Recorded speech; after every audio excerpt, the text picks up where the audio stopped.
New York, Monday morning. The city moved like a giant machine, never stopping, never resting. In a luxurious apartment on the 40th floor of a skyscraper, Daniel Carter, 38, CEO of a tech corporation, started his day the same way he had for years: work, work, and more work.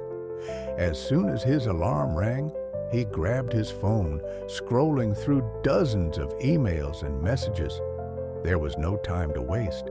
At the breakfast table, his wife, Emily, was helping their 7-year-old son, Oliver, with his cereal. The boy's eyes sparkled with excitement. "Mom, I have a soccer match tonight. Dad's coming, right?" Emily looked at her husband, hoping he would say yes. Daniel barely looked up from his phone. Checking his schedule, he sighed. "I'm sorry, buddy. I have an important meeting with clients from Singapore." Oliver's smile faded. Emily let out a quiet sigh. "Daniel, have you ever asked yourself, what are you working so hard for?" Daniel didn't hesitate. For us, for our future. He kissed Oliver's forehead, gave Emily a quick nod, and left.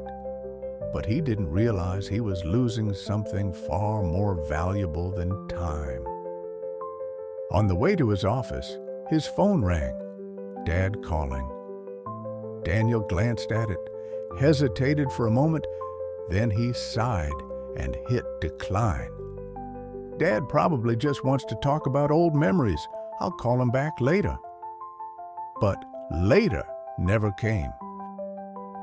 A few days later, Daniel was in a crucial meeting when his assistant, Jane, walked in. She looked pale. "Sir, I have bad news. Your father passed away this morning." The world around him went silent. Daniel felt his heartbeat quicken. No, that can't be true." Jane swallowed hard. "His neighbors found him collapsed in his house. It looks like he had a heart attack last night." His phone vibrated. It was Emily. He picked up. "Daniel, I found your dad's phone. The last message he sent was to you, but you never read it." His hands trembled as he opened the unread message. "Daniel, my son, can you come visit me? I have something to give you." Daniel returned to his childhood home, a place he hadn't visited in years. The house looked smaller than he remembered. The paint had faded. The wooden steps creaked under his weight. But the silence, that was the hardest to bear. On the table sat a small wooden box with a note on top in his father's handwriting. "For Daniel, my final gift to you." Daniel slowly opened the box. Inside was a worn-out watch, its leather strap old, its glass scratched. He recognized it immediately. As a child, he had often sat on his father's lap, playing with this very watch. Beneath it was a folded letter. With shaking hands, he opened it. "Daniel, my son, I know you're busy."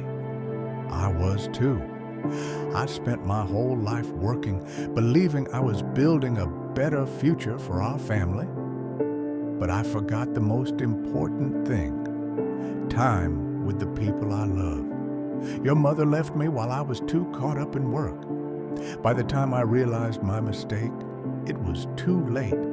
This watch is not just to tell time. It's to remind you that every second is a moment you can never get back. Don't wait until it's too late, like I did. I love you. The next day, instead of heading straight to the office, Daniel went to Oliver's school. Oliver's eyes widened when he saw his father standing outside. "Dad, what are you doing here?" "I'm here to watch you play." That evening, after the match, Oliver ran into his father's arms. "Dad, I won." "I knew you would, buddy." That night, for the first time in years, Daniel had dinner with his family without checking his phone. Emily watched him, tears in her eyes. "Are you okay?" "I am, and I've realized I've wasted too much time."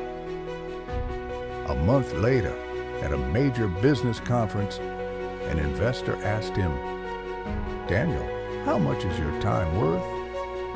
Daniel took off his father's old watch, placed it on the table, and smiled. "My time is priceless, because I've learned that no amount of money can buy back the moments we lose."